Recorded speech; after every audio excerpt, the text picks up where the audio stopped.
Good evening, Qatar and the UK. Good afternoon, Pennsylvania, USA. And salam alaikum to you all.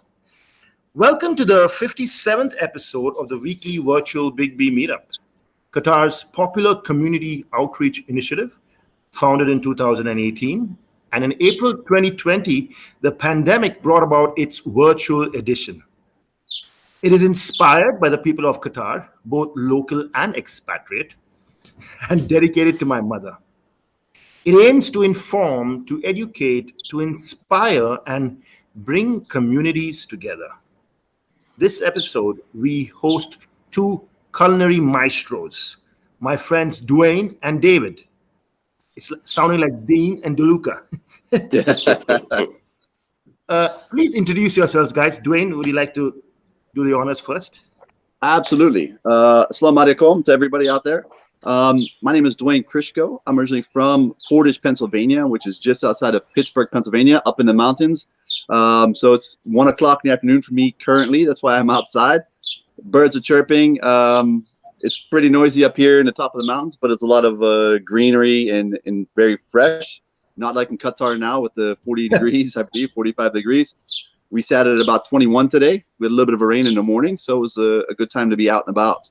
So yeah, I've been a chef now for 26 years. I've been through the Middle East for 9 years. I've been through Europe as well. And now I'm currently in Maldives, where I'm the executive chef of the one and only Retira. Lovely. David? Salam alaikum. Good evening, everybody. My name is Chef Buchanan. I am probably a veteran of the cooking game. 25 years, man and boy. I have specialized in private household work for the last 17 years. And for the last 10 of those, I have traveled around the world working for the uber rich, royal, famous, which is one of the reasons that I ended up in Qatar. It was not my first trip. My first trip to Qatar was nearly 20 years ago, before it looked like it does now, when I used to work on a military base in Kuwait during the last Gulf War. My biggest job to date was that one, which was about 35,000 meals every day, cooking for US military and British military police, US Marines and British military police, sorry. So I used to come to Doha back in the day, when it was just the big sort of pyramid, and that was about it. And there was a road, and then it was like the old airport. Now there's the old airport road, and then everything. I lived in Qatar for 3 years. I do my best to travel back and through as often as I can when I'm traveling to Bali and beyond. But right now I am in Hampshire in the UK, about an hour and a half outside of central London, working on a large estate for a Saudi royal client. Wow. You guys even answered my second question, but maybe you can delve in a little bit details. Dwayne, when did your culinary journey begin? And if you could give us a few of your accomplishments and, maybe pepper it with a little bit of spice. Sure. Actually, I went to university. I went to Penn State University for mechanical engineering. I was actually going to be an engineer, and I got a job as a bouncer. I know it's hard to believe. At one of the taverns downtown. One day during the summer, while I was working there, the owner came and said, "Look, one of our chefs walked out. Can you please help in the kitchen?" And I went back there, and I loved it. And I grew up in a big family up here in the countryside, so it was always about on the weekends getting together with the entire family. The Christmas holidays were very, very big as well, where you had 30, 40, 50 people with grandkids and grandparents and all that getting together. So it was always a hobby. And it wasn't until 1996 that I actually looked to go to culinary school in Pittsburgh, and c'est la vie. By 1998, I was graduated culinary school, and I traveled all over the East Coast. And then I got my opportunity to travel across and start working in the UK in 2005. So, wow, that's nice. And Chef Buchanan, I would love to call you David, because Chef Buchanan, I've never called you that before. You're a buddy, I guess my career started 25 years ago. I managed to get a job working in a kitchen 2 weeks before my 13th birthday. I lied to the chef and said I was 15, nearly 16, when I was actually only 12, turning 13. 2 weeks later, finished school in the afternoon, went into work in the evening, and he said happy birthday. And I was like, oh, thanks, chef. And he said, 13, eh? And I was like, oh no. I was like, so if it's any consolation, that's the only lie I've told you. It will be the only lie I ever tell you. And he kind of put his arm around me, he kind of took me under his wing, so to speak. So by the time most people traditionally enter catering, sort of 16, 17, 18, something like that, going to college and whatnot, I'd already had a good sort of 3, 4, 5 years under my belt. I started working in a three rosette 4-star hotel. So I worked to really quite high standard from very early on in my career, even just being a prep chef, peeling carrots and things. And then over my career, I've migrated. I've worked in Italian restaurants, used to make the pizza dough and things like that, and then do all the mise en place and all the chopping and slicing and everything for all that. And then I actually worked as an Indian, as a tandoori chef, and was probably one of the first chefs in Scotland to make the kind of curry pizza hybrid and make like calzones with chicken tikka and spinach and things, which, 20 something years ago was like a bit mad and crazy, but it really kind of worked where I was. And then I guess I've always, whilst I was at school, I was actually going to study medicine at Edinburgh University. And then in my kind of final year at high school, my mum and dad split up. I kind of got a bit sort of displaced. I ended up being homeless. I lived rough on the streets of Paisley, which is quite a delightful part of Scotland. And then food was basically my salvation. It was always my passion. I've always said to people who don't really understand that cooking isn't really just a job. As soon as you just do cooking and food for the wage, give it up and do something else. Become a plumber, become a joiner, an engineer, do anything. You'll earn the same money doing any job. This job, the one that I'm doing just now, is like a 17-hour day. I'm up at 6. I don't go to bed till probably nearly midnight most nights. And I get up and I do it every single day without a day off. I've done it for a month so far. I'm probably going to do it for 3 or 4. And that kind of punishment, mental, physical, actual, is really tough. So this has to be a passion and a vocation. And what keeps me going in jobs like this is produce that I can just go and pick up from the garden. Just literally when I want something, we run out of cucumbers, we run out of fresh herbs. I've now got my garlic starting to come through. Most people will only ever know garlic as this, but this is actual garlic, whilst it's drying. And this here is actually, we should have done a Q&A or a guess the plant. But this is actually next year's asparagus. This is next year's asparagus. So that's what kind of keeps the passion burning. And it's been a great industry to me, and it's given me great opportunity to travel the world and live in Qatar and work for the royal family there and meet some amazing people. And I've got friends from all over the world, both in hospitality and further afield. And now when I'm traveling around, I'm obviously working for Saudi royals at the moment, but I'm doing my bit for cultural relations, and I'm making them Koshin Saluna. And then they go, oh, more Qatari food, and I'm like, I'll need to Google some more ones because I've kind of given you all the good ones. But fresh produce is kind of one of the things that I really, really am always passionate about. And telling the story from the farm to the fork, with our vanilla from the rainforest to the fork. Plough to plate, port to plate. I'm a great believer in that. Nose to tail dining, zero waste. And then a little garnish, a little borage flower, or a little cucumber flower, or indeed a big zucchini flower. These kind of things are very, very difficult to get hold of in food in most places, especially when you work in an import market, as you can attest as well, Dwayne. So it's nice to have this kind of stuff on the doorstep. You work out your food miles. I work out my food yards. Yeah. That's benefits of the UK. Yeah, that's absolutely. You know what? The way you guys are going, I feel like chucking out all my questions and just listening to you, chaps. Seriously, I want to throw out all my questions because who inspired you and why they inspired you? I think that's a very generic question. If you want to answer it, you can answer it. But I'd rather get some recipes from you all. Yeah. Let's go to the question. I want to maybe get you guys to elaborate on, since you all are connoisseurs and such big gastronomic maestros.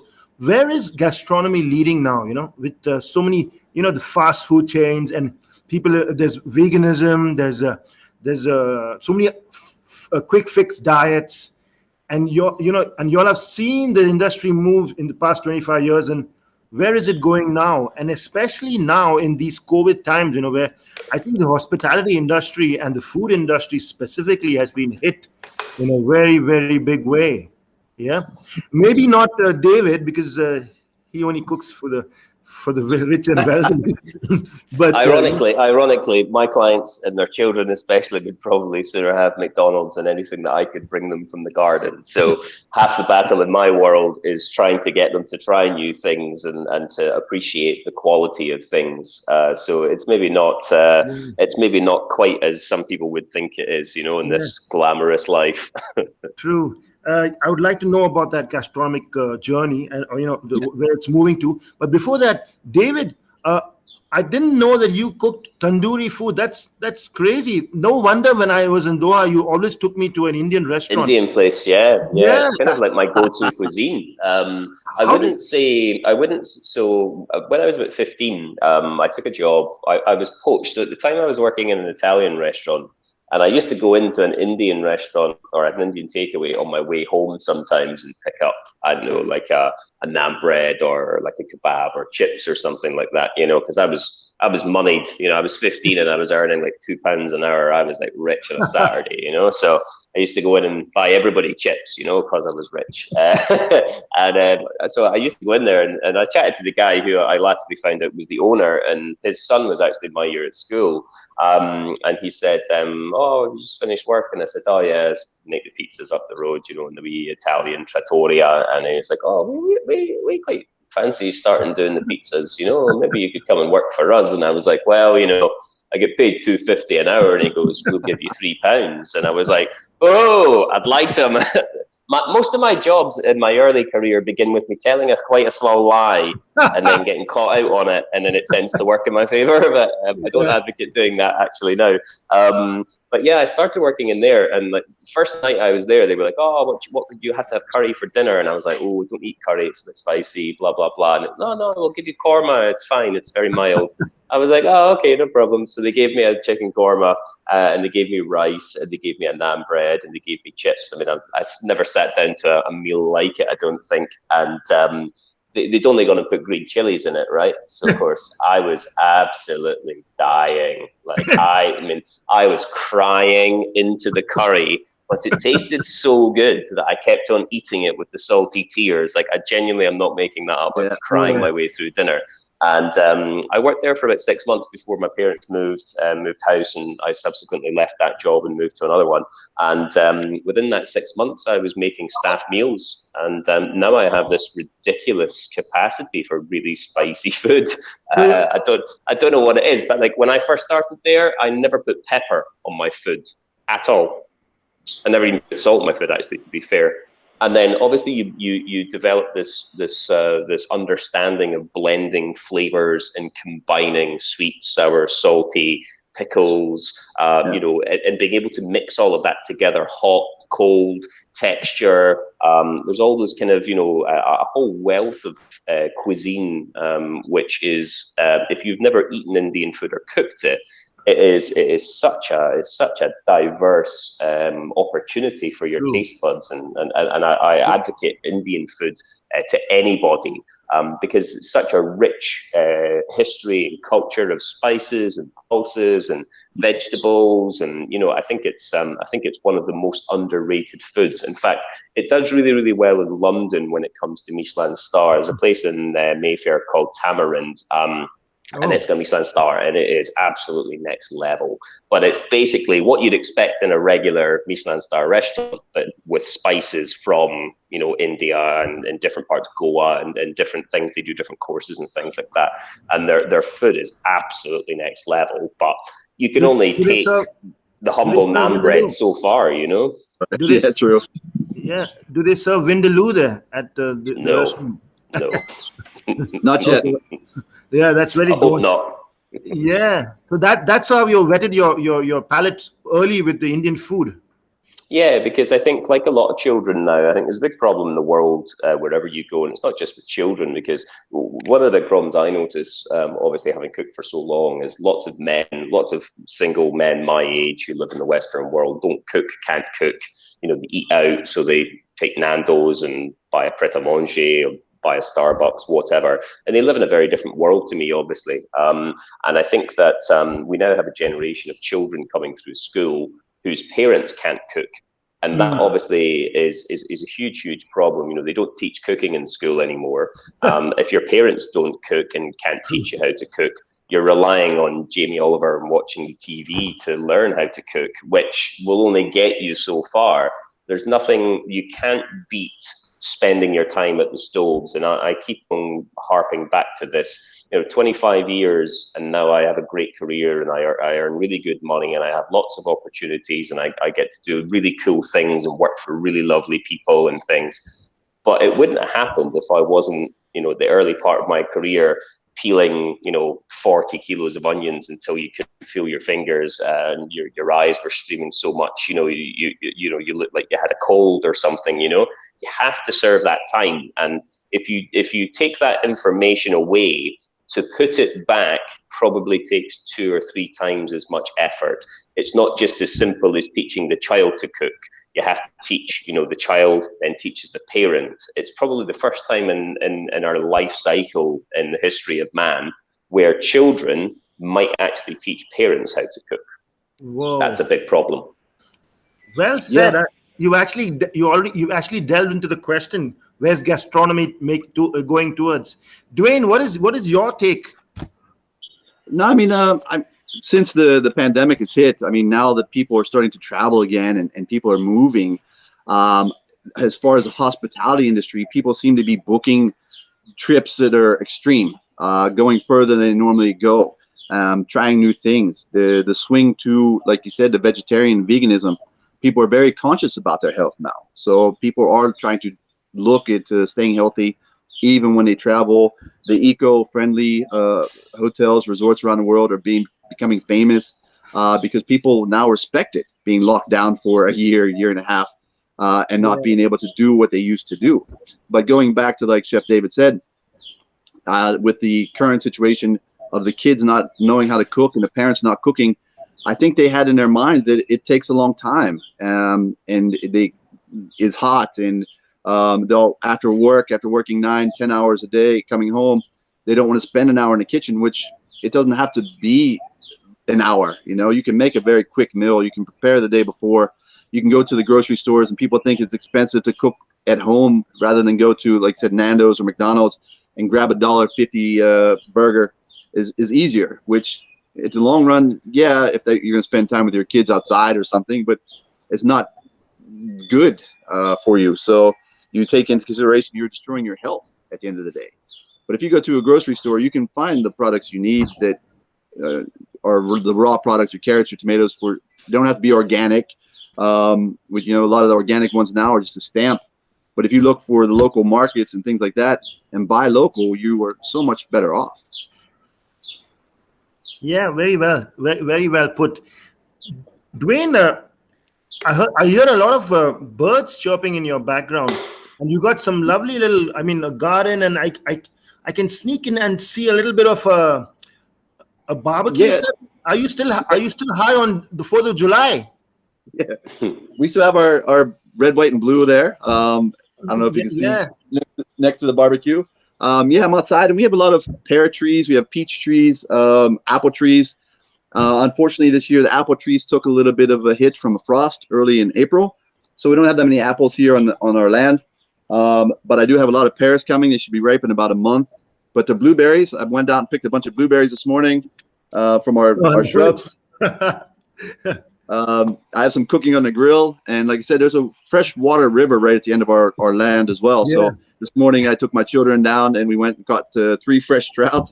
Oh, wow, that's nice. By walking down, and some vegetables from our garden, which is right behind me. But all the birds, it's very on top of the mountain. You know. can you teleport some of it after it's cooked to me, or was that the plan? Was that the plan? I Yeah, think that's that, the plan. I think this is a comment for you, Dwayne. George Wilcott. I wish my child cooked for me more. I'm sure it is for you. Yeah, both my children are both older. My son is 18. My daughter's 15. She'll be 16 soon. Oh, And I lovely. encourage them to work in the kitchen, obviously, to learn little things. They try to work with me. Unfortunately, I work away from them. But when I come home, like now with my parents, I cook every day for them, and they Oh, love lovely. it because for them it's different. I use different things. Like I did some sweet potatoes on the barbecue behind me with a little bit of balsamic vinegar, lemon juice, fresh basil from the garden, and char grilled them on the grill, and then served them with a little bit of blueberry compote. So my mom in the beginning was like blueberries and sweet potatoes, but when she ate it, she was like, "Wow, this is amazing. It's something new." But yeah, I mean, Nice. I love cooking for them. I mean, and as a chef, you always are try to be humble, and you just enjoy what you do. That was the word I was looking for. Humble. Yeah, that's one of the reasons I have David and you on board here. I mean, on first course, when you meet David, you don't think he's humble, but when you meet him a couple of times, he is the epitome of humility. Very nice guy. Always buys me a couple of beers when we are out there. Very nice chap. Yeah, Priorities. Yes. kind of miss you. So, Dwayne, are you gonna showcase some of the stuff that you cooked for us a little later on while we Yeah, dig I into can. a I few mean, more questions? yeah, for a few more questions, and I can show you what I have prepared. Like I said, I did the same thing this morning, like Chef David. I went through our garden. I picked some sweet potatoes that are okay. It's a little early for them, but they were nice size. We have marrows here. We don't have the baby courgettes like Chef David. So Okay. we have the big marrows that are currently the tomatoes right now. Still a little bit. They're not fully ripe, but they're still okay to eat from our plants. Like I said, it's only end of July. We start to normally pick next week. The Okay. green beans, the peas, all that for canning. Beetroots. We do a lot of canning up here where I'm from, Oh. so that we can have it over the summer, over the winter, because it does get cold and snowy up here. Oh. Okay. There's another reason I have Dwayne and David on the show, and I'm going to go into that very soon. So, David, when I say Bali, what comes to mind? For me, it's not bintangs on the beach and being trapped. Well, most of the time being trapped in traffic. I do my best to avoid. If you look at a map of Bali, it's kind of like an inverted kind of triangle. And most people only ever kind of visit this sort of tiny little part of the sort of southern part of the island. They'll go between Seminyak, Canggu, and down to Uluwatu, down by the airport. I do my best from landing in Bali. I normally go for a month every time. From landing in Bali at the airport until I go back to the airport to leave again, I try and do my best to stay out of that little triangle. We actually grow. So I have an orchard where I produce my own vanilla. Which is on the east of Bali. So if you look at the map of Bali, there's two big volcanoes on the east coast or the east side of the island. The biggest one is called Mount Agung, and then you have Mount Batur is the smaller one, the slightly smaller one behind it. And we grow. I have. About 4 years ago now, I was working for Will Smith in the UK when he was here filming Aladdin. I was managing his property and cooking for him and his family and guests and things. And we used to quite often just have coffee in the morning and chat and things. And he's a very, very lovely guy, very normal, exactly like you see on TV. He's exactly the same in real life, which is nice. He's the Fresh You know, Prince. he is the Fresh Prince. Yeah, it's non-royal. We we used to speak about lots of things. We're quite spiritual. I'm not particularly religious, but I do believe in good things to good people. And I feel that as my career has progressed, I always kind of felt that I wanted to give something back, and I was never really very sure what to do and how to do it, and all this kind of stuff. And at the same time, a good friend of mine said to me, "Look, I'm doing this vanilla thing in Bali. Do you want to get involved?" And I was like, "Sure, why not?" Sure. And Will and I were discussing it. And he said, chef, he said, your legacy is what you leave behind. It's not what you achieve when you're here, winning Oscars or Grammys or whatever it was in the kind of context we were talking about it. Wow. He said, it's what you're going to be remembered for when you're not here. And that it struck a chord with me. And I kind of thought, you know what, I'm getting older. I'm not married. I don't have kids as much as I'd like to. I guess I kind of sacrificed home life and things, for my career and other things. And I was kind of given this opportunity, and I just thought, you know what, I did 6 months with Will. I was really quite tired, not burnt out, but like really exhausted and just needed a vacation. Got to Bali. I saw my first wild vanilla vine growing in my friend's garden, and I was like, this is mad. And he was like, that's a vanilla pod. And I was like, no way, this is the coolest thing ever.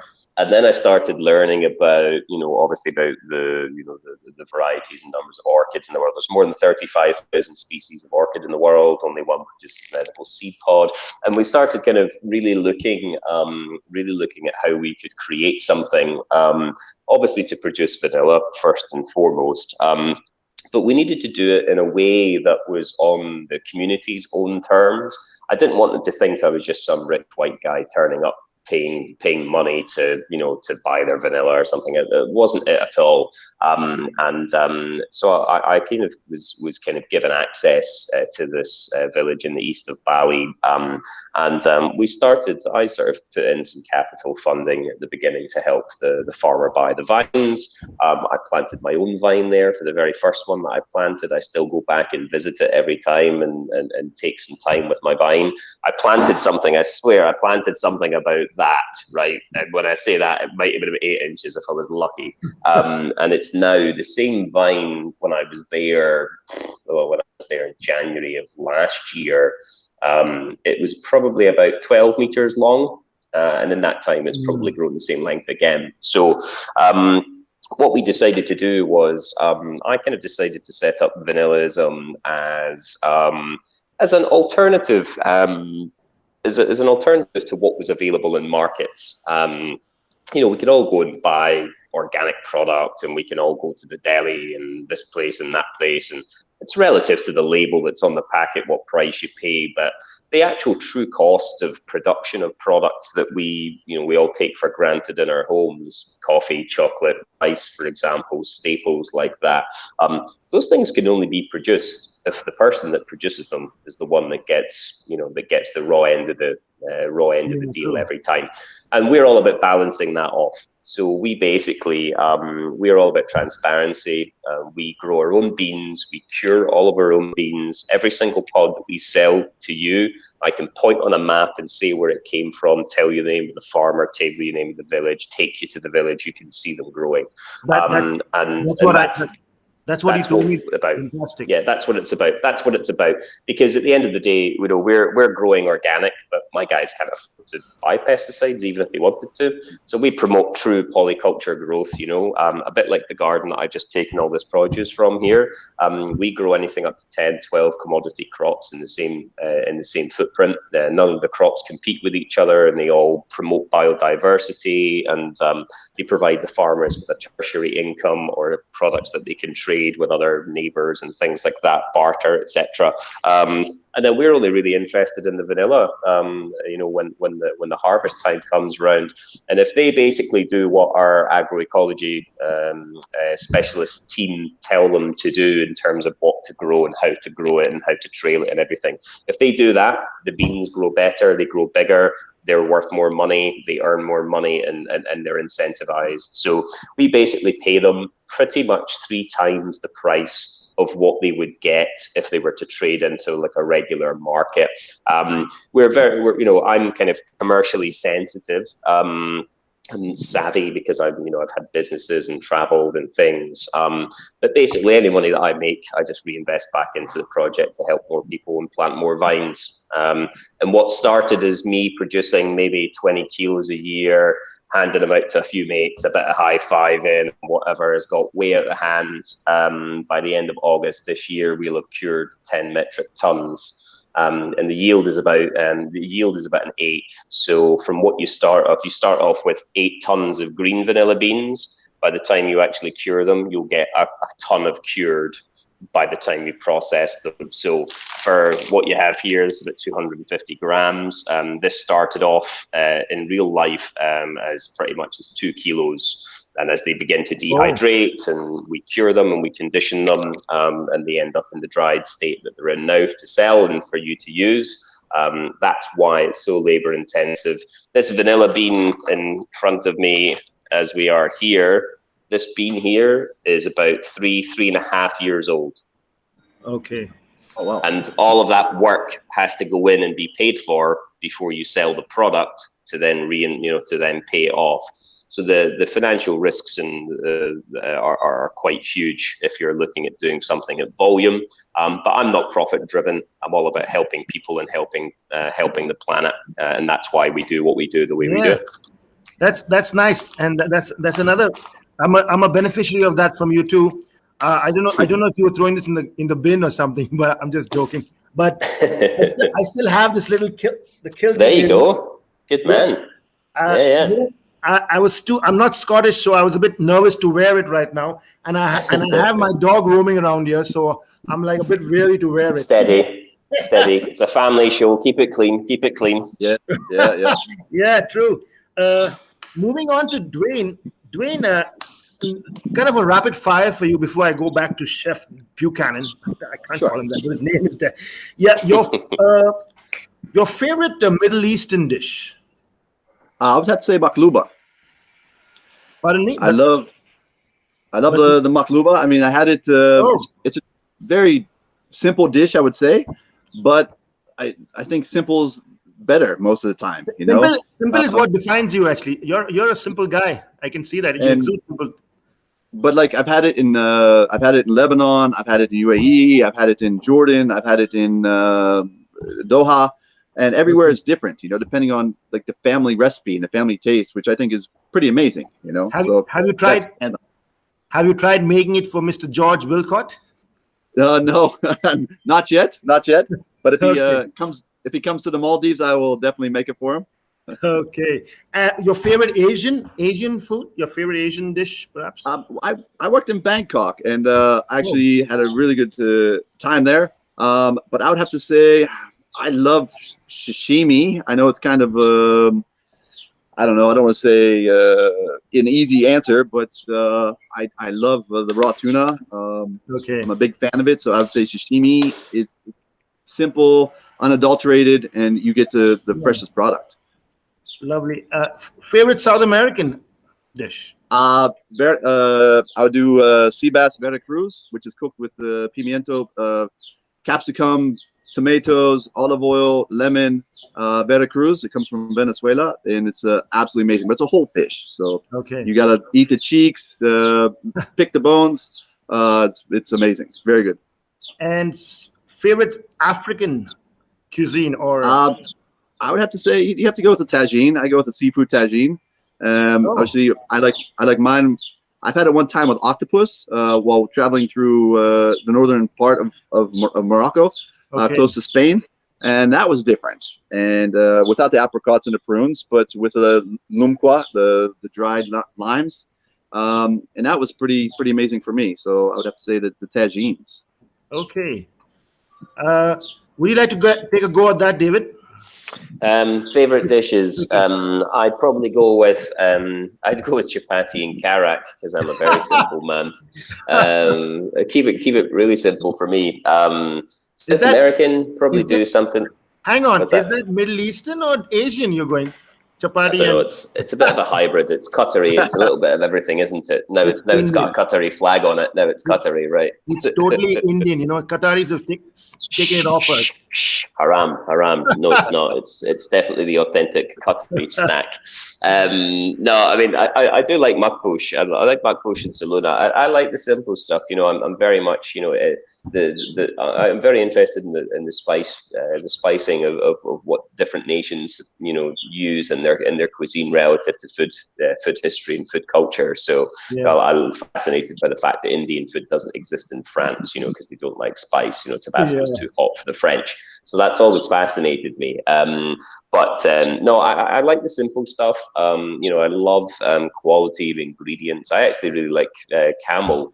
It's a great meat, really underrated, really lends itself to the kind of the makbush biryani kind of slow cook style braising. I've actually got some beef cheeks on the stove at the moment we're having for dinner.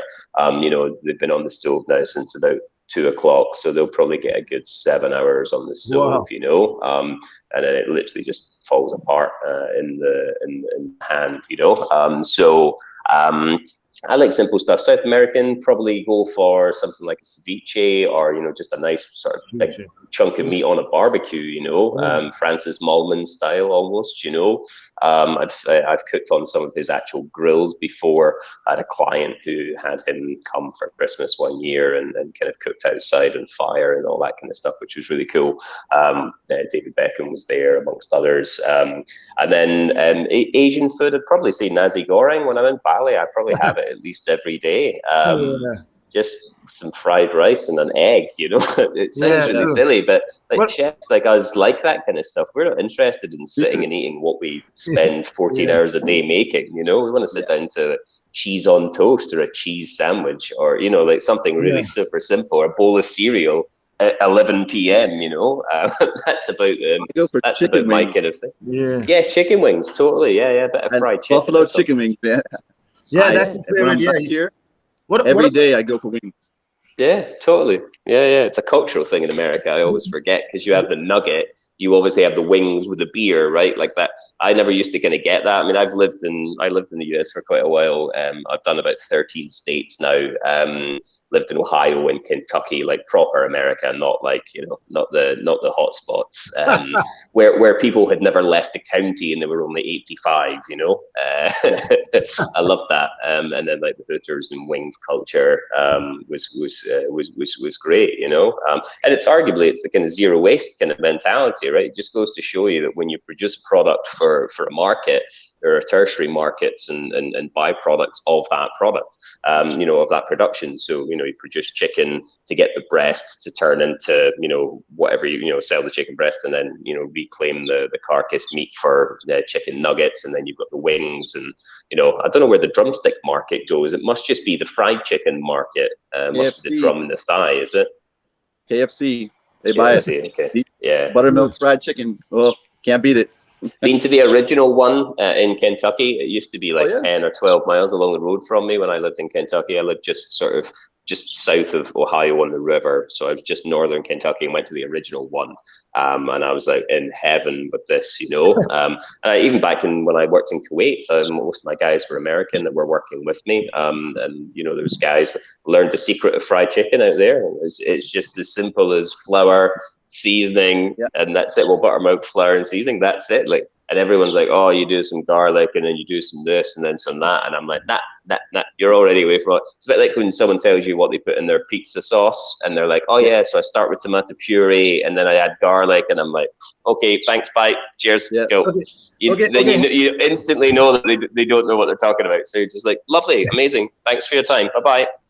Okay, David, this is the Big B Meetup show, okay? You can come up with a show of your own. Listen. Sorry. Not sorry. This is very interesting. Mute me. You can just mute me. No, never. Talking of, you forgot the African dish, but forget the African dish for the time. Oh, sorry. Dora what? Ethiopian. Boom. Injera bread. Wow. Love it. Ethiopian food is good. Huh? I like that. Absolutely. I like that tea set. They have a coffee ceremony or a tea ceremony. It's very interesting. Yeah. But you're talking about staying in the States and everything. How about a native recipe or a family recipe? Family recipe. So one of the ones that I get asked for all of the time is quite famous. I guess it's because it's Scottish, for making shortbread. And my now late grandmother, who was 95 and a half when she died, one of my earliest food memories as a child was sitting on the floor of her kitchen playing with trucks and toys while she was baking, and the house being filled with the smell of scones and cakes and things like that. So shortbread's probably one of my kind of go-to comfort foods. I'm not really a big kind of desserty kind of pudding type person. I did pastry for about 3 or 4 years early on in my career. I think I've kind of saturated my sweet tooth taste buds. But when I go out, I always eat it. 2 rules when I go out. 1, you can always order chips. That's fine because I don't eat them at home. I never make chips at home. I never fry food at home. But when you go out, chips always. It's kind of like a thing, finding a good chip. It's like a Scottish thing. We call it a Glasgow salad, because it's a vegetable. It's technically a salad. I like a good Glasgow salad. And then I always order dessert. And very often I order a chocolate dessert. And I don't really like chocolate at all. But I have a great appreciation for sort of bitter chocolates. And I guess as you get older, your taste buds migrate. You begin to appreciate bitter flavors more, and nuance of flavors. A lot of stuff now is just so beige and it's blended for markets and it tastes very homogenized. I actually really like the really bitters, the really floral, and I kind of go in search of those kind of things. I guess because I'm lucky enough to not be constrained by money and budgets very often. Yeah. My clients want to eat the absolute best. And at the end of the day, you need to remind them that food is fuel. Food is fuel for the body, mind, and soul. If you put terrible fuel in, if you eat McDonald's and this kind of garbage, junk food, soy, GM, processed nonsense, which is so difficult to avoid if you can't cook, you're not going to get good performance back out at the other end out of your engine. So I'm a great believer in really kind of connecting kids, especially to where the food comes from and explaining that journey. It's very, very important. Yeah. Well, I grew up watching Jan can cook, but I still can't cook. So there's a lovely question come up for you from Sharpshooters International, and I think this question is for both of you guys because Dwayne, you're the executive chef for the one and only, yeah. Yes, you are the one and only. The one and only Reti Ra in the Maldives, and I oversee all the culinary production. We have 9 restaurants on the island. I have my brigade. It's 124 underneath me. But like I said, it's we have Japanese, we have Middle Eastern, Persian. We have all of it. So it's fun. We have a steakhouse coming up. We actually have a vegetarian restaurant coming up as well, which will be launched in October. Because like I said, that's the trend now and people are looking for. And over the pandemic, we had a great opportunity because obviously everybody was affected. It was hard to get produce a timely manner. Flights were delayed. So we actually started to take seeds from the product we had and started growing them on island. And we started our own composting there now. We started a hydroponic garden there now. So we actually grow tomatoes, cucumbers, lettuce on island. So that's the idea. I mean, everything you had to adapt. So you had no choice. And even now, a lot of the quality of the products coming in is still hit and miss. And a lot of times it's because places were locked down. They couldn't get their staff to go pick the vegetables in a timely manner, or they had to pick it early. So one week you have beautiful watermelons, the next week you have watermelons that don't taste like anything. And that's unfortunately the situation that we're constantly battling with. So. Well, if you want your vanilla, you just need to sing the Vanilla Ice song, yeah. And the guys, exactly. I was gonna say I know where to get my vanilla from. I'll probably appear if you start singing Ice Ice Baby. Dwayne, would you'd like to take the first go on this question, or would love to know more about your most memorable guest and experience cooking for them? Sure. I would actually have to say in Doha.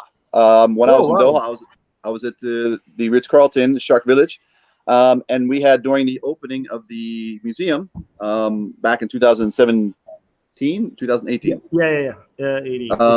18. We had in our presidential suite, we had Tom Brady, the American football player, with his wife Giselle and children.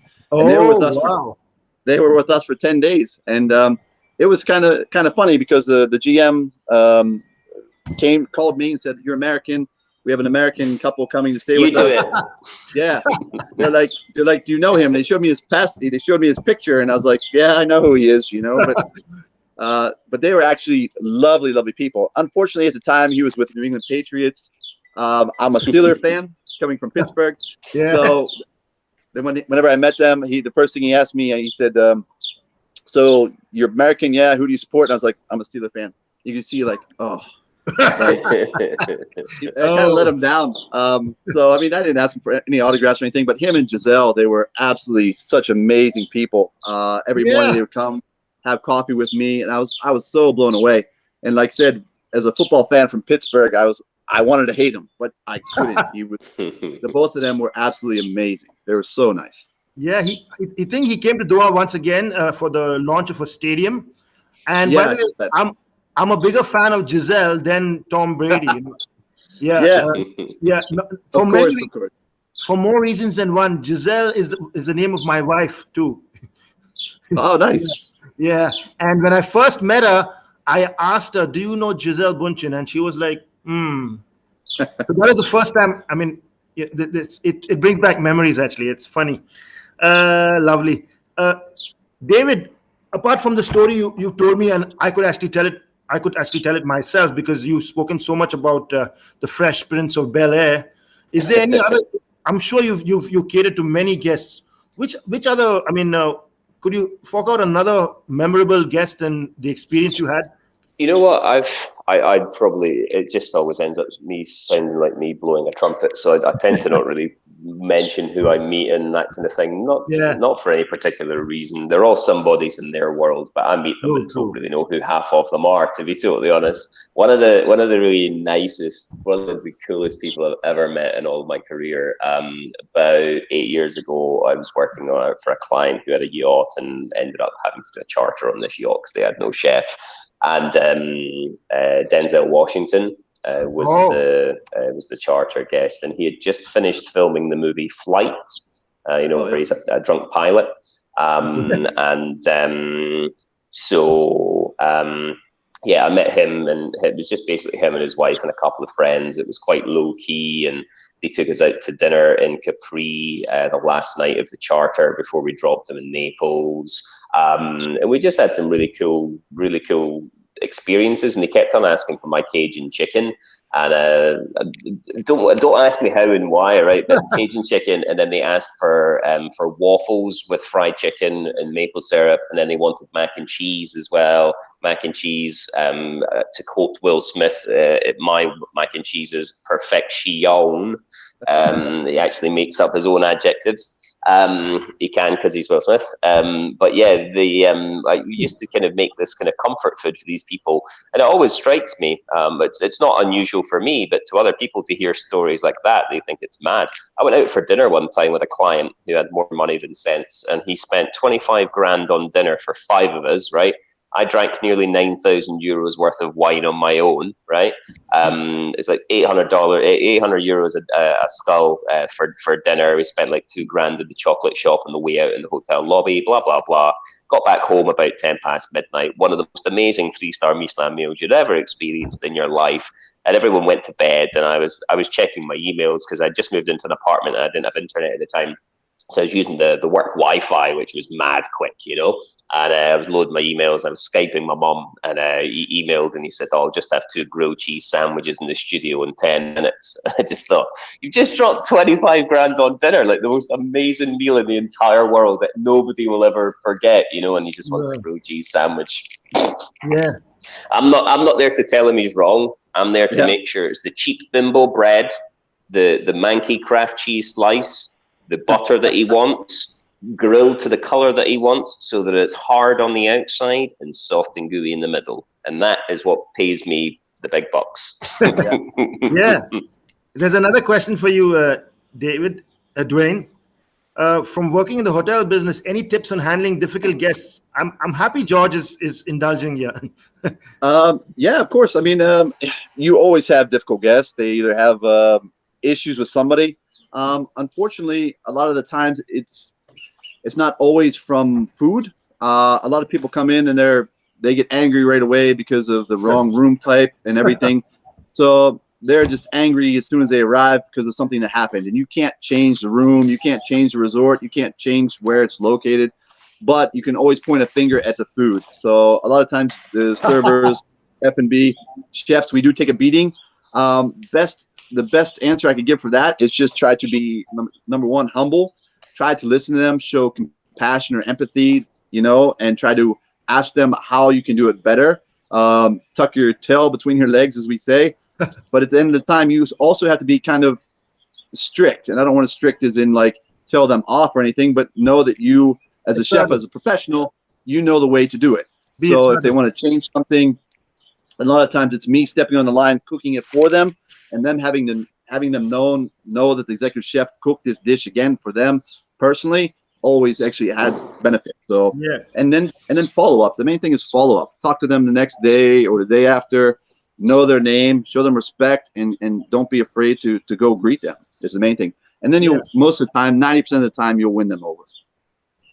well, I think Dwayne, you'll just win them over by just your stature. The big burly guy that you are. Having said that, the first time I met you at the Swiss ambassador's house, you were really into it. Like, you know, I think I kept coming to you because I loved the dish you made, and I said, "Can I have another helping? Can I have another helping? Can I have another helping?" And you were like, you didn't even say, you know, bugger off, like, you know, get something else. And this is my way of paying back. You know, I'm like, I'd like to get Dwayne on my program. And not only that, I've been watching your Instagram stories for the past couple of years since you moved from Doha, and it's like you're in paradise. Yeah, you got some beautiful stories there, and then you also pump iron. I mean, I used to do that at some point for a couple of years, but if I'm not too inquisitive, what do you bench press, Dwayne? Well, right now I'm in a heavy stage, so my current weight is about 120 kilos. So I'm a big guy. And right now I'm benching 6 sets of 6 with 120 kilo. It's a good pump for the chest. But if I had to say like one single max, I'd say probably 150 kilo. I could probably bring down and push up. Small vehicle. Yeah. So when you were talking to Tom Brady, you looked eye to eye with him, isn't it? Yeah. I mean, we looked eye to eye. Obviously, with him standing on his millions of dollars underneath his feet, he's a little bit taller than me. But Cuban heels. Yeah, exactly.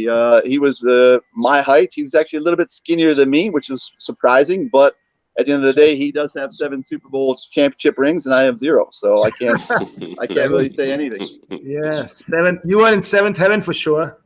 Yeah, 100%. So there's another question. There are questions coming quick and fast here. I think it's simmering up here. Cliff Fernandez, which dish is close to your heart and why? That's a nice question. Okay. Yeah. Dwayne. Sure. This is a quick fire for Dwayne. For me, I would say the one that's always in my heart and I always cook and I always love is boeuf bourguignon. Because I had when I first started my career, I worked with a French chef down in Naples, Florida, at a country club, and he was one with a curly mustache, French guy. The vanilla. I remember, yeah. And as a sous chef, I went there, and the first month I was there, he taught me. He said, you know, you can always make a dish, but your dish will never be good unless you put your passion and heart into it. So from then, you know, he taught me from the beginning to soak the meat and all that, and it's cooked in red wine. But ever since then, I love it. It's one of my dearest dishes. I always, when I eat it, I get happy inside, and it just brings the memories back. So I would say boeuf bourguignon for me. That's nice. And what about you, David? For me, it has to be the humble haggis. Haggis with a twist. Haggis and a spring roll. Game changer. Oh, wow. Game changer. Oh, wow. You'd be amazed how many Americans, possibly famous movie stars that used to be singers on TV in Bel Air, have enjoyed some spicy minced lamb egg rolls. In fact, I made them one day. I actually bought myself a haggis for me to eat and then forgot about it. And then I kind of had some spring roll papers, and I was like, you know what? I'll just make spring rolls. They're not going to eat them. It's fine. It doesn't matter. You know, it fills another tray on the buffet, whatever. I think I made about 26. I came in the next morning to like deal with leftovers. There was none. And I was like, oh, so he's obviously had one and thought, ooh, terrible. Like throw them in the trash. Looked in the garbage, nothing there. I was like, that's a bit weird. So kind of totally forgot about it, cleared up. Served breakfast. He came in and I was expecting him to be filming, so I wasn't expecting him to be there. And I was like, oh, you're here. And he was like, oh yeah, they changed the schedule. I was like, oh cool. I was like, how was dinner? And he was like, oh my God, those egg rolls were amazing. And I was like, oh no, he's eating all the haggis. And I was like, oh no, I can't tell him. I've got to have to just kid on like that it's something else. So I just told him that it was spicy minced lamb, and he like literally ate like 20 of them. It's so funny, David. My next question to you was, what have you had any? Do you remember any infamous mishaps? And this could be one actually, but in a good way. I don't think I probably have, to be fair. I have had a few times where I've dropped something, and you just can't use it, or you cook something and it's just really not very good. I just would rather go and stand out in front of the client and just say that I'm really, really sorry. I've cooked that thing. It looked good. It was fine until I've just carved it just now. It's not good. We have to do something else. I'm really sorry. And very often in most kitchens, you can kind of make changes, and most people probably wouldn't notice. Or if they said, oh, chef, you said this was ribeye, this is clearly a strip. And I'm like, well, it's close enough. But, sometimes I think one of the things I always remember from working for Ramsay was mistakes should never leave the kitchen. You should never be trying to fix a problem. By the time you've got an upset customer shouting at you, you're already way down the line. You need to be thinking, let's not send that burnt whatever it is, or that not good whatever, or something. You should, call it 86 it, do whatever you've got to do, but don't put it in front of the customer, because it creates a much bigger problem to try and rectify laterally.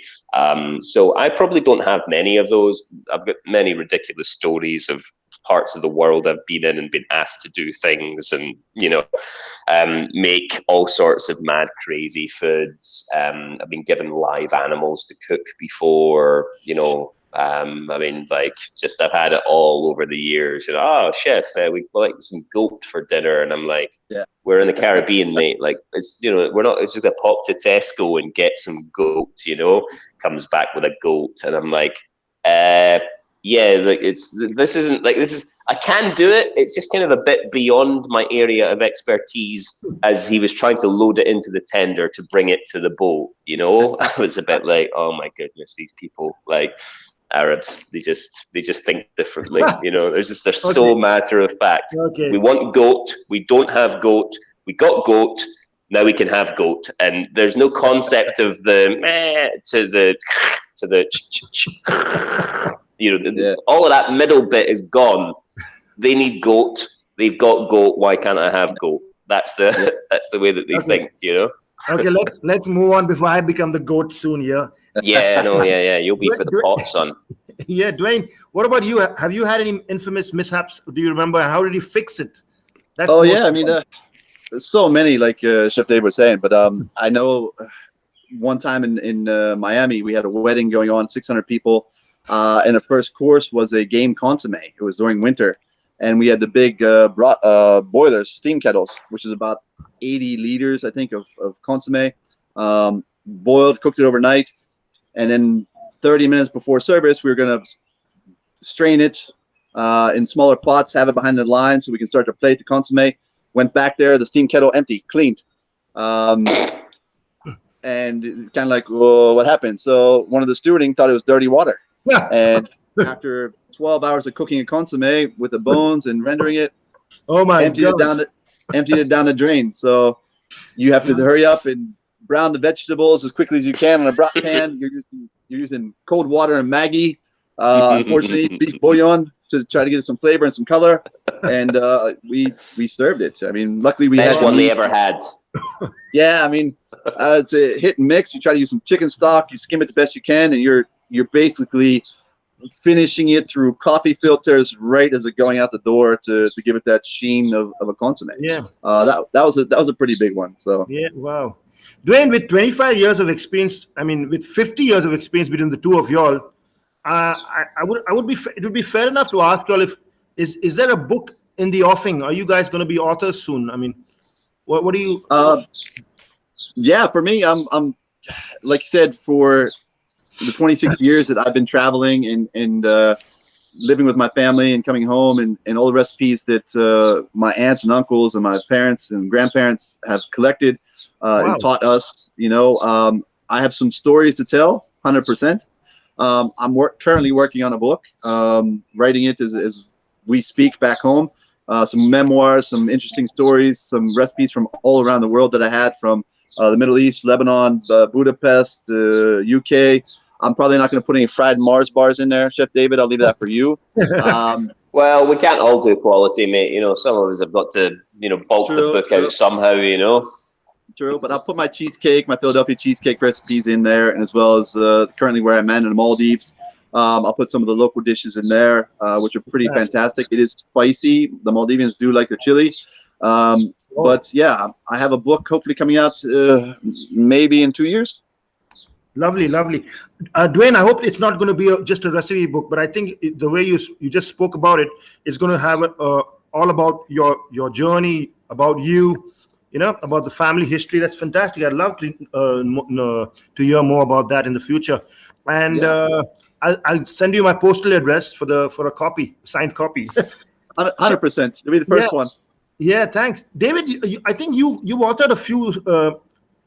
You authored a book or something, because you gave me a book a couple of years ago and said you had something involved. You had an involvement in that book.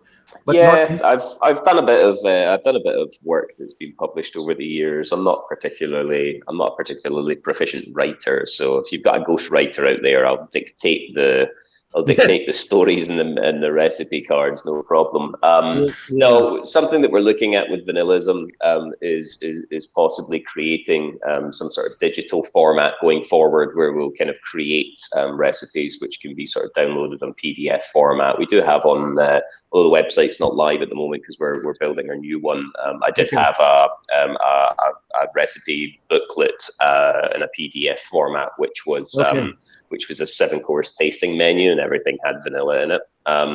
So I do a lot of cooking, a lot of savory cooking with vanilla, and use it in spices and blending and marinades and things, curries, soups, sauces, marinades. I'm obviously lucky enough to be able to use vanilla like it's water or salt. So, that's the boss's privilege. Do as I say, not as I do, because it's an expensive hobby. And David, how would you like people to help in this beautiful project that you're doing?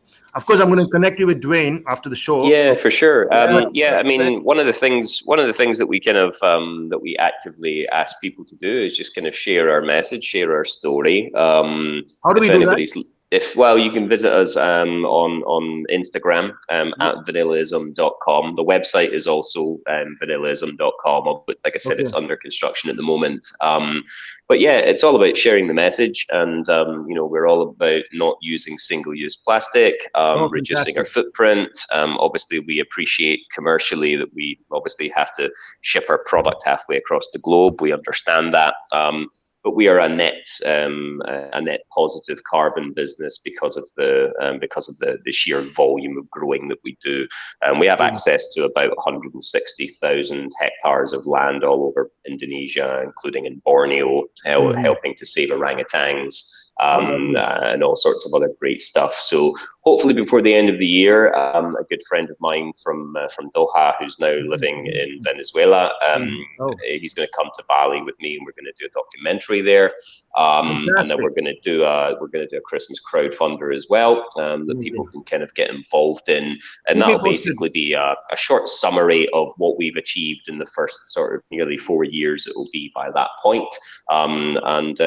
Anybody who's looking for pods or any information on how to cook with vanilla or whatever, follow us on the socials, and hopefully before the end of the year, once the new website is launched and we do the crowdfunder, I will be selling vanilla full time from the beginning of next year.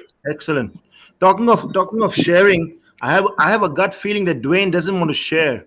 I know he cares, but he doesn't want to share.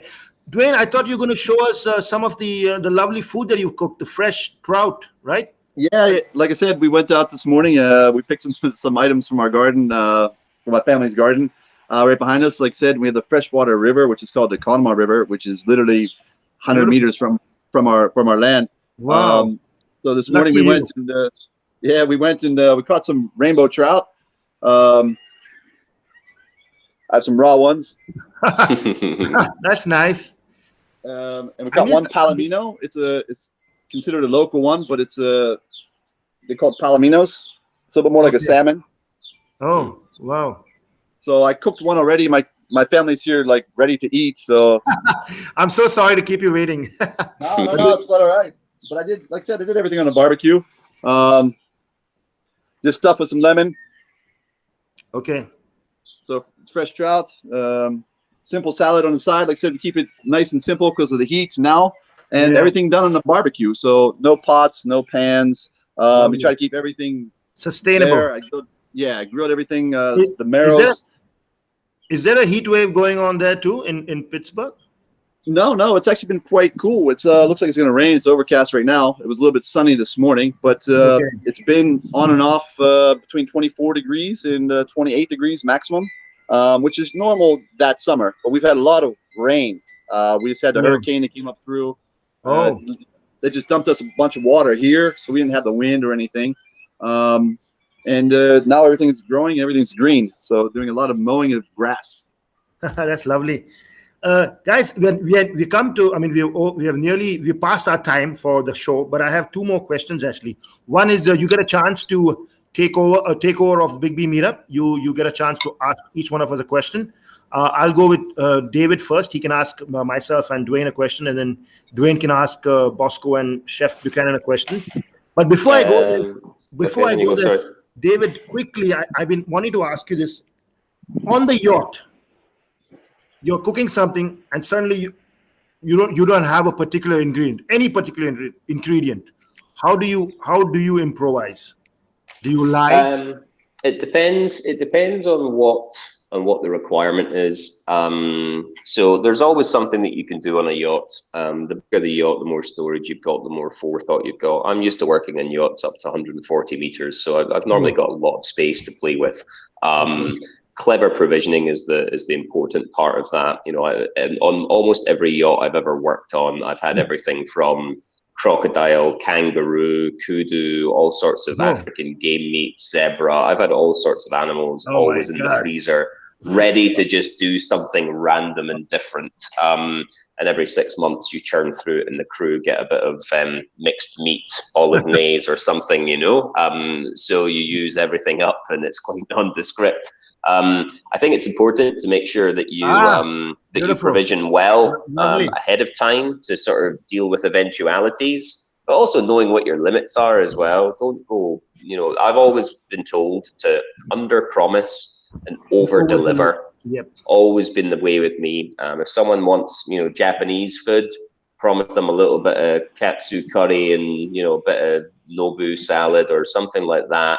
And then if you can rock out some sashimi and a bit of California roll, some nigiri or something, then, you know, add that in as a little kind of extra.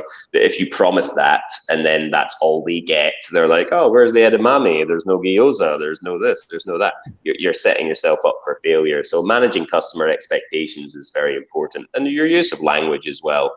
Especially when you're speaking directly to these kinds of clients, you know, whether they're rich, royal, or famous, they're exactly the same as everybody else. Being able to be comfortable to speak to them on their own terms, understanding protocols, not making faux pas and gaffes. That's obviously something that you have to learn, you know. Well said, David. You have your question ready for Dwayne? Yeah, probably for the same for you, actually. So, Dwayne, favorite guest that you've ever cooked for? Doesn't need to be somebody famous, just something that you did for them that they, you know, that made their day or their week or their year. And the same to you, Bosco, favorite guest you've ever had on the show. And it's obviously going to be either him or me. So Be careful. So Dwayne, for me, I would say the most recently, I had the opportunity over this past festive on our resort.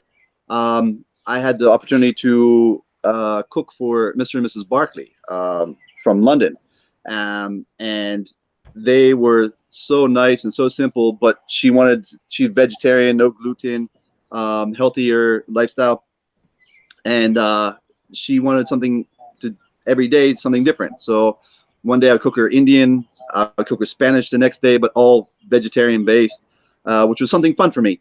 And I would do it myself. It was only the couple, and they absolutely were blown away and loved it. And whenever she wanted anything, she'd just tell the people, just call Chef Dwayne, just call Chef Dwayne. So we became very, very good friends, and I would have to go to the table, but to see how they enjoyed and how much respect they had, especially delivering something new and special for them every day, and taking the time, like I said, to get on a personal level with them. That was really, really fun and great recently. So That's nice, lovely. Well, my favorite, I have two favorite guests, and it was on one particular show I had. Smart man too. Like it. It's not you two guys yet, okay? Rubbish. This is But over. but it was at a restaurant. I was hosted by Boho Social in Qatar. It's a nice little Peruvian bohemian restaurant, and I had I showcased people who are differently abled, neurodiverse. A Qatari lady who's got she's got something to do with her spinal cord, but she speaks impeccable English, and she was convent educated in England.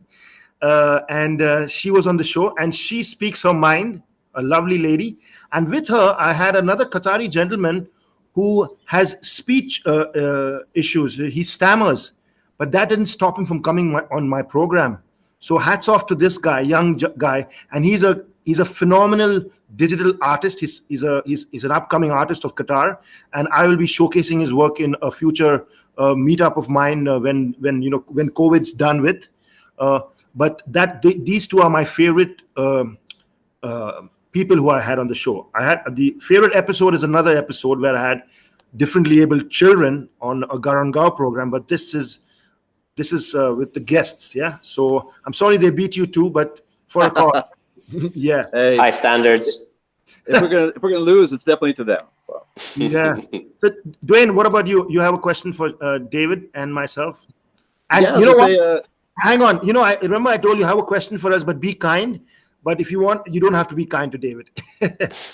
Charming. No, of course. I mean, that's the great thing is being a chef. If somebody, like I always tell my guys, as long as you put on a chef coat, you're considered family. So I mean, we always have banter as chefs. You always have competition, but at the end of the day, when you respect that jacket, so it's like a college almost, which is great. So we always have admiration. Doesn't matter who you are. So Chef David, my question for you is, where do you see yourself in 5 years? That's a good question. I don't see me being behind the stoves anymore. I am, truth be told, I'm getting too old for it. 25 years of 100-hour weeks is like 50 years of a career elsewhere. And I don't want to get to the point. I'd rather kind of leave. I kind of always said that I wanted to be retired by the time I was 40. And I've got a couple of years to go. So I think I could be quite happy and contented to be stepping away from the stoves in a couple of years. But in 5 years' time, our project will be 8 years, nearly 9 years old. And it will be at the stage to be an overnight success in terms of food and brands and companies and such like. And my real hope is to set up a vanilla museum in Bali. So we're planning everything from eco resorts, little bamboo pods built in the jungle. You can come and live in the vanilla jungle. The vanilla will grow round, and you can see it, and you can live it, and everything, and learn the entire process of what we do with the beans and things. Get involved in the community as well, and see what difference we're actually making. Save the orangutan. Save the orangutan. Yeah, exactly. Eventually, I've been invited to Borneo, which is a great privilege to come and see the vanilla growing and meet the villagers and things. And those are the kind of things those are the life experiences that I kind of live for. I do want a fast car and a yacht and a helicopter and nonsense. It's nice to have once in a while, especially if you're not having to pay for it. But I'm all about being outside and things. And eventually setting up a vanilla museum where we'll curate not only vanilla from Indonesia, the different sort of regions and localities. We already do single origin beans. So, we do the different terroirs, the different flavors, altitudes, different soil types and things can produce different nuance of flavor in the beans. I really want to get involved in the science behind vanilla as well. Start doing a lot of research into, there's a lot of research which shows that vanilla suppresses sugar cravings. It can be used to help people get off drugs. There are all sorts of interesting and fascinating things which have not been explored in a non-commercial sense. There's lots of companies out there doing research on vanilla and other aspects of it, but very often just to create a synthetic version of the product. So, it's a case of helping people. So hopefully in 5 years' time, I'll be living in a small hut for the winter months of the UK, and then spending the summer back here in the UK with family and friends. That's the hope. Whether it happens, and only time will tell. And you pass by Qatar, and I'll pass by Qatar, and hopefully I'll visit you in Bali at some point. Yeah, there you go. Yeah. Stop in on my way in, on my way out, and on my way back. Yeah, lovely. Dwayne, you have a question for me, or you want to go to the next one where we wrap it up? I just wanted to ask you real quick. You're a very busy man. You're involved in so many things. What do you feel currently is your biggest accomplishment? Oh, yes, thank you so much. It's a lovely question. Well, taking my community outreach initiative to the worldwide world during the pandemic has been my biggest achievement. Because pre-pandemic, I used to have events, physical events. Now I have to call them physical events. I'm having a physical event. So I had 6 events before, and Big B Meetup has 4 themes. I have 4 pillars that I stand by. One is championing people who are differently abled, and I call it This Ability, THISABILITY, not disability. The second is sports and wellness, where I have, wellness gurus and sportsmen talk about wellness and sports. And the third one is celebrating art. Yeah. And the fourth is Istidama. Istidama is Arabic for sustainability. So I have events on reducing, recycling, waste and other things, coupled with art and many other aspects of sustainability. So these are my 4 themes. So I had 6 events before COVID. So when COVID hit us in February, March in Qatar, I was like, so what do I do now? Pack my bags and go back to India. I was invited by a friend who Chef Buchanan knows very well, Ginger Camel. Stefan. Yeah, Stefan. He invited me on his program, and then I said, and I enjoyed it so much, and I said, hey, hang on, let's move my event to the virtual world. And here I am hosting you on the 57th episode since April 2020. So it's his fault. You're basically saying it's Stefan's fault. Yeah, I told him that. Yeah. So, and in the middle of this, I had a virtue reel. I call it virtue reel because I had a physical meetup, but with just the 15 people allowed for COVID. So I had it at the London School of Qatar, the International School of London, and celebrated Qatar National Sports Day this February. That's lovely. Don't worry. Let the birds keep chirping. It's very, it's calming. They're loud, huh?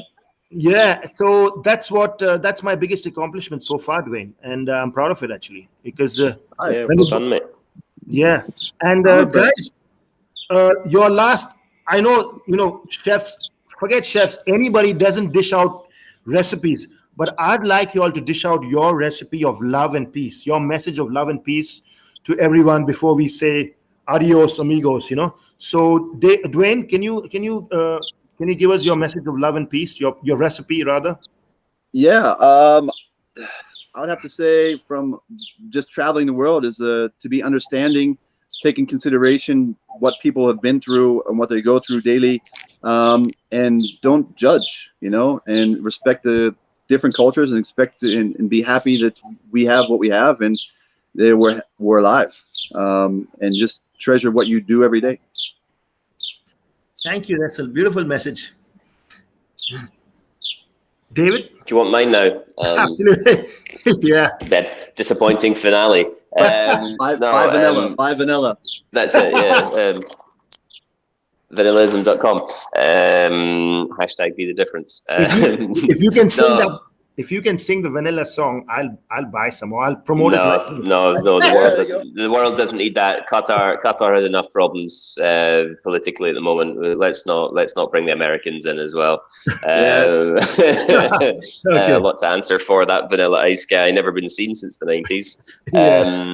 Yeah. I mean, I think that in the modern world, I am kind of I'm almost the anti-social media kind of person, because I feel that very sadly we have never been better connected in life, but we're not necessarily connected for the good, and that's a very sad thing. I hate seeing all the negativity on social media, body shaming young children and kids, and mental health problems have never been greater.